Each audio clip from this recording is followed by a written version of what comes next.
The 18th Amendment to the U.S. Constitution, which banned the manufacture, transportation and sale of intoxicating liquors, ushered in a period in American history known as Prohibition. Prohibition was ratified by the states on January 16, 1919 and officially went into effect on January 17, 1920, with the passage of the Volstead Act. Despite the new legislation, prohibition was difficult to enforce. The increase of the illegal production and sale of liquor, known as bootlegging, the proliferation of speakeasies, illegal drinking spots, and the accompanying rise in gang violence and other crimes led to waning support for prohibition by the end of the 1920s. Beer, wine, liquor, hooch, moonshine. Whatever kind of alcohol, you can't argue that it has a pretty strong grip on American society. The alcohol industry spends more than $2 billion a year on advertising, bombarding TV watchers with racy commercials, splashing beer logos around stadiums and sponsoring NASCAR race cars. It's hard to believe that less than a century ago, a country that now so clearly embraces alcohol tried its best to completely abolish it. Origins of Prohibition. In the 1820s and 30s, a wave of religious revivalism swept the United States, leading to increased calls for temperance, as well as other perfectionist movements such as the abolitionist movement to end slavery. In 1838, the state of Massachusetts passed a temperance law banning the sale of spirits in less than 15-gallon quantities. Though the law was repealed 2 years later, it set a precedent for such legislation. Maine, Neal Dow, passed the first state prohibition laws in 1846, followed by a stricter law in 1851. A number of other states had followed suit by the time the Civil War began in 1861. By the turn of the century, temperance societies were a common fixture in communities across the United States. Women played a strong role in the temperance movement, as alcohol was seen as a destructive force in families and marriages. In 1906, a new wave of attacks began on the sale of liquor, led by the Anti-Saloon League, established in 1893 and driven by a reaction to urban growth, as well as the rise of evangelical Protestantism and its view of saloon culture as corrupt and ungodly. In addition, many factory owners supported prohibition in their desire to prevent accidents and increase the efficiency of their workers in an era of increased industrial production and extended working hours. The 18th Amendment. The groups dedicated to encouraging temperance had a number of reasons for it. They believed there to be a direct link between alcohol and many antisocial behaviors, like child abuse and domestic violence.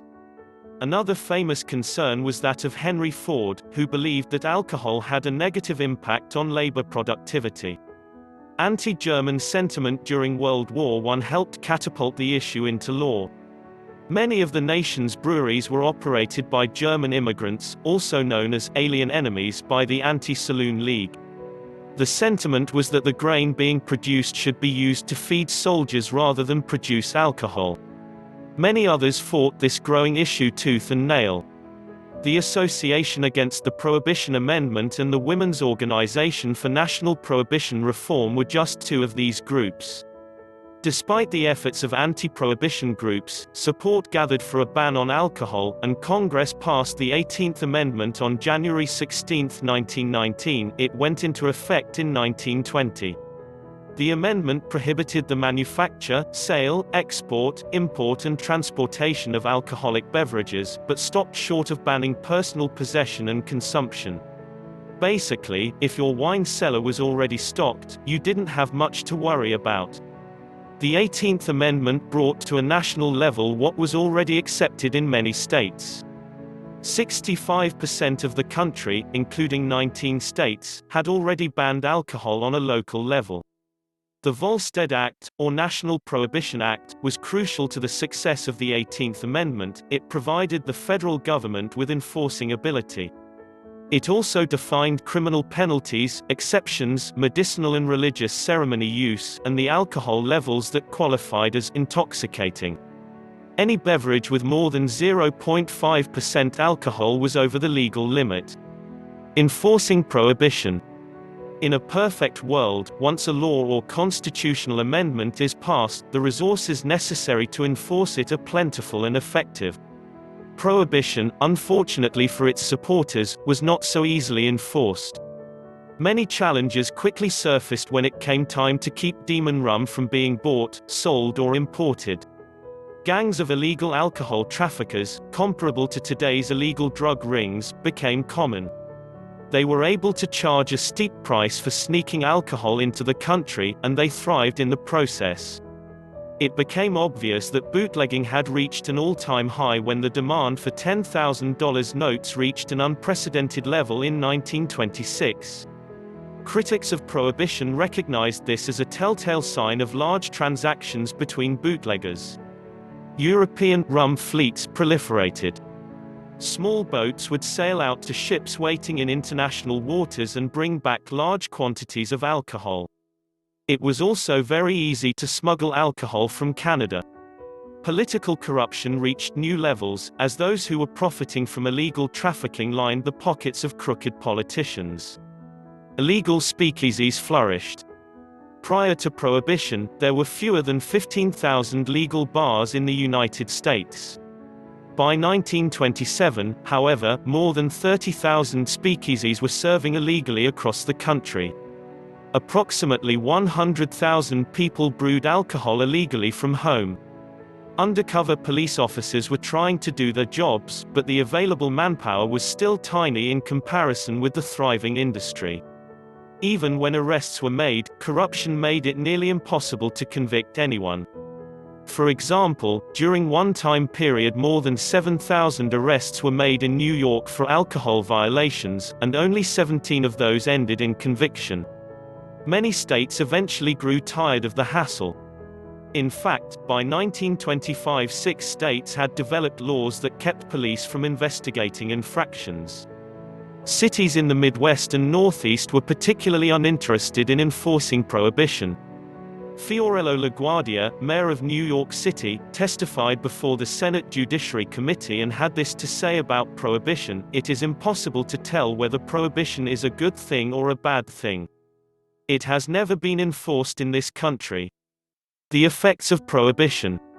As we mentioned, Prohibition created a vast illegal market for the production, trafficking and sale of alcohol. In turn, the economy took a major hit, thanks to lost tax revenue and legal jobs. Prohibition nearly ruined the country's brewing industry. Anheuser-Busch survived Prohibition by turning to other products, such as ice cream, root beer, malt extract and corn syrup. The city of St. Louis boasted 22 breweries before Prohibition, and 9 reopened after it ended. The start of the Great Depression, 1929 to 1939, caused a huge change in American opinion about Prohibition. Economic issues crippled the country, and it just didn't make sense to those suffering that the country couldn't profit from the legal taxation of alcohol. After all, the gangsters and bootleggers certainly seemed to benefit. Prohibition also produced some interesting statistics concerning the health of Americans. Deaths caused by cirrhosis of the liver in men dropped to 10.7 men per 100,000 from 29.5 men per 100,000 from 1911 to 1929. On the other hand, adulterated or contaminated liquor contributed to more than 50,000 deaths and many cases of blindness and paralysis. It's pretty safe to say this wouldn't have happened in a country where liquor production was monitored and regulated. Alcohol consumption during Prohibition declined between 30 and 50%. Conversely, by the end of the 1920s there were more alcoholics and illegal drinking establishments than before Prohibition. Prohibition ends. It takes one constitutional amendment to undo another. Enter the 21st Amendment, the first, and, so far, only, amendment to restore rights taken away by a previous amendment.